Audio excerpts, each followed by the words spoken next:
Hey guys, welcome back to another Soaked in Oil production. Today's video is going to be about doing the brakes and brake fluid on your VTX1800R. I just finished up the job here. As you can see, the bike needed it pretty bad. There's not really much pad life left, and these were some of the better ones that were on the bike. The motivation for me doing this job was partially because it's a new bike for me, and I, generally speaking, do the brakes as soon as I get a new used bike anyway. But the main concern was that there was no rear brakes on this bike. It had 0 rear brakes. So even if you're parked in a driveway on a hill holding the rear brakes, the bike was still going to roll back like it was in neutral. With the clutch in or in neutral, of course. So we just went ahead and got the job completed, but I wanted to give you guys a quick explanation on how to do it if you want to do it yourself. So there's a couple things you're going to need. You're going to need brakes. You're going to need DOT4 brake fluid and a 5mm Allen adjustable wrench, some clear tubing, and let's see, I think a flathead screwdriver or something you can use to pry the calipers with. So I started with the front here. First step is going to be getting a screwdriver in the caliper, pry it to relieve the pressure so you can fit the new pads in.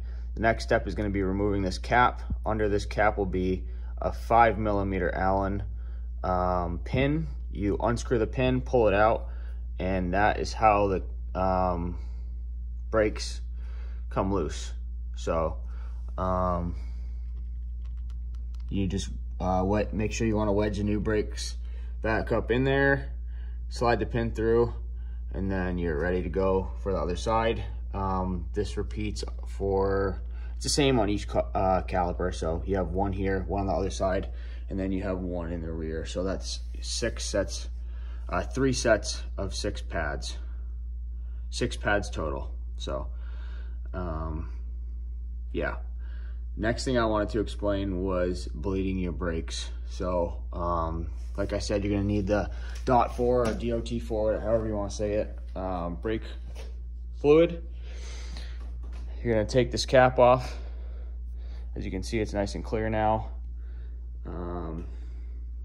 Yeah, nice and clear. But that was pretty disgusting stuff. So my suggestion is to start with the front.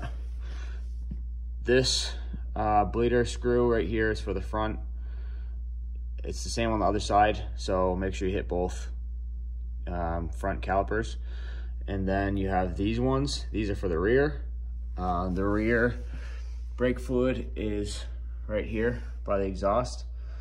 So I unscrewed the Allen bolt that holds that in place just so I could pour it in easier without spilling it everywhere. I still ended up spilling it everywhere, but that's all right.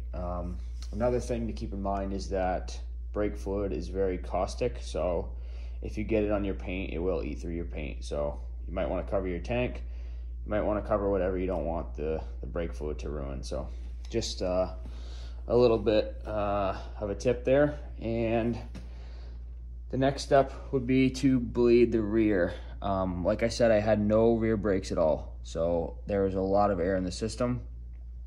It didn't look like this brake fluid had been done possibly at all. So my suggestion to you is to start here with the rear. You're going to, with all these bleeder screws, put your tubing on. You're gonna pump up the brake, whether it be the rear brake lever or the front brake lever with the caps off. You wanna make sure the reservoirs are full, pump them, crack the bleeder, let the fluid run through the tube, close it off, pump up the brake again, and continue until you see nice clear fluid coming out. It's the same as bleeding the brakes on your car or any other motorcycle if you've done it before. So you want to do this one first, and then on these VTX 1800s, they have this one as well, and that's to help balance out the braking between front and rear. So when you use your rear brake, it adds some braking to the front two calipers. So one here, same on the other side.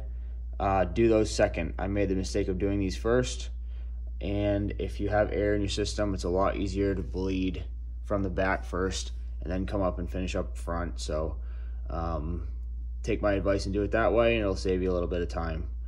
But yeah, same process. Crack the bleeder screw, drain it out, try not to get any air in the system, and tighten everything back up, put your caps on, and you're good to go. So after finishing this process, we now have rear brakes. I've tested them here in the basement, and I'm going to take the bike out for a nice ride tomorrow to break in these brakes. So there you go.